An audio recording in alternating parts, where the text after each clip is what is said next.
Gitanjali Public High School, myself Rama Rathore. I welcome you all to my class and today I am going to teach you English 1 Chapter 6 The Trickster. हमने पहले video में देखा था कि कैसे एक गांव की औरत लेटर लेके टीचर के पास आती है और उसको पढ़ने के लिए देती है। लेटर देख के वो टीचर घबरा जाता है और टीचर को घबराते देखकर उस लेडी को लगता है कि इस लेटर में कोई बुरी खबर है, तो वो टीचर से पूछती है कि क्या मेरे हस्बैंड बीमार है या फिर वो मर गए हैं। टीचर ने अपना हाथ ऊपर कर दिया तो उसका अपनी उंगली ऊपर करते हुए देखकर लेडी को लगा कि हाँ ये सच कह रहे हैं और उसके हस्बैंड ऊपर चले गए हैं और फिर वो ज़ोर ज़ोर से रोने लगती है। आगे पढ़ेंगे अब हम।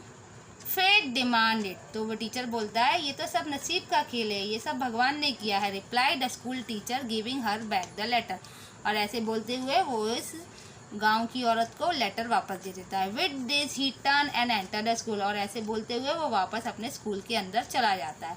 The country woman fell to her knees, और जो औरत थी वो घुटनों पे गिर के जोर जोर से रोने लगी। All the villagers rush to her side to see what ailed her, और जो सारे गांव वाले थे वो सब उसे रोते हुए देखकर उसके पास आए ये देखने के लिए कि ये क्यों रो रही है। Alas my husband is dead, और वो औरत जोर जोर से चिल्ला रही थी मेरे हस्बैंड मर गए। That is what is written here, और लेटर दिखाते हुए सबसे कहने लगी कि ये इस लेटर के अंदर लिखा है। शी सोब मतलब जोर जोर से रो रही थी। Showing every one the letter, और सबको वो लेटर दिखाने लगी।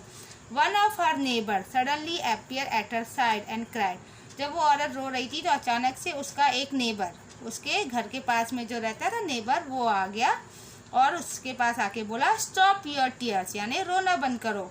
For your husband is anything but that, तो बोलने लगा अरे तुम्हारे हस्बैंड को कुछ नहीं हुआ है, but that in fact he is as healthy as you. तो बोलने लगा अरे कुछ भी नहीं हुआ, तुम्हारा हस्बैंड नहीं मरे है, तुम्हारा हस्बैंड एकदम हेल्दी है और बिल्कुल ज़िंदा है, जैसे तुम हेल्दी हो वैसे ही तुम्हारा हस्बैंड हेल्दी है।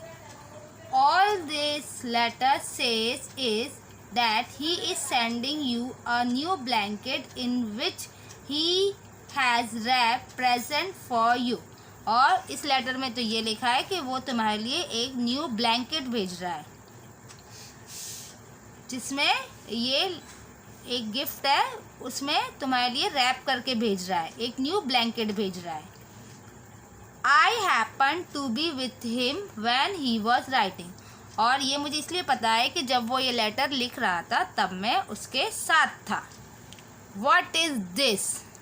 And to think I grave for nothing, और ये सुनते सुनते ही वो लेडी बोलने लगी ये क्या है और मैं फिर किस लिए रो रही थी। Cried the furious woman, और उस वो जो वुमेन थी वो बहुत गुस्सा हो गई। Turning on her heel, और वो खड़ी होके तुरंत वापस मुड़ी और सीधे जाके उस टीचर के पास उसमें स्कूल के अंदर चली गई। She found the teacher in his usual place, और उसने देखा कि जो टीचर है वो अपनी जगह पे जहाँ पे बैठा रहता था वो वहीं पर बैठा था। Now come to next page. What lie you told me, और जाके उस टीचर से बोली ये तुमने मुझसे क्या झूठ कहा था।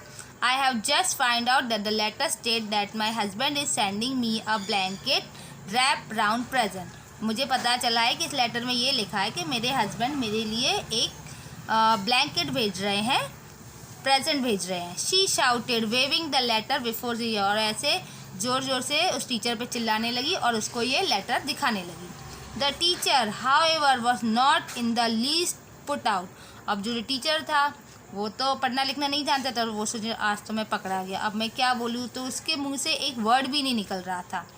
Far from admitting the truth he shouted back, फिर उस टीचर ने क्या किया, उसने अपनी गलती तो नहीं मानी, उसने उल्टा उसी लेडी पे ज़ोर ज़ोर से चिल्लाने लगा। That is exactly what I told you, फिर बोलने लगा हाँ मैंने भी तो यही कहा था। But you went on about him dying और बीइंग डेड, पर तुम ही हो जो बार बार बोल रही थी क्या मेरे हस्बैंड ठीक हैं, क्या वो मर गए हैं, मैंने तो मुँह से ऐसा कुछ भी नहीं कहा था। And as a blanket with parcel in it resemble a shroud with a body in it, you confuse me, और तुम इस ब्लैंकेट, तुम इस पार्सल को, ये जो पार्सल पैक है तुमको लगा कि ये जो है ये ब्लैंकेट नहीं बल्कि एक काला कफन है, जब कोई आदमी मर जाता है तो हम उसके ऊपर चढ़ाने के लिए होता है, तो बोलेगी तुमने मुझे कंफ्यूज किया, ये गिफ्ट दिखा के तुमने मुझे कंफ्यूज किया कि तुम्हारे हस्बैंड मर गए हैं। मैंने तो ऐसा कुछ भी नहीं कहा था, अपने मुंह से मैंने कुछ भी नहीं कहा था। I shall never bother to read letter again to fool such as you. फिर वो बोले लगा बेवकूफ़ तो मैं था, मैं बेवकूफ़ हूँ कि मैं तुम जैसी गवार औरत के लिए ये लेटर पढ़ने लगा। तुम्हें बातें तो समझ में आती नहीं है, तुमको खुद को पढ़ना लिखना नहीं आता है, तो पढ़े लिखे लोग कैसे बात करते हैं ये भी तुम्हें समझ में नहीं आ रहा है। अब मैं कसम खाता हूँ कि मैं आज के बाद कभी भी तुम जैसे फूल्स मतलब बेवकूफ़ लोगों के लिए लेटर नहीं पढ़ूँगा। आई थिंक स्टूडेंट्स सबको ये बहुत अच्छे से समझ में आ गया है लेसन कि कैसे एक टीचर नहीं मतलब जिसको पढ़ना लिखना नहीं आता, उसने अपनी गलती भी नहीं मानी और उस लेडी को ही झूठा बना दिया। Okay, thank you students.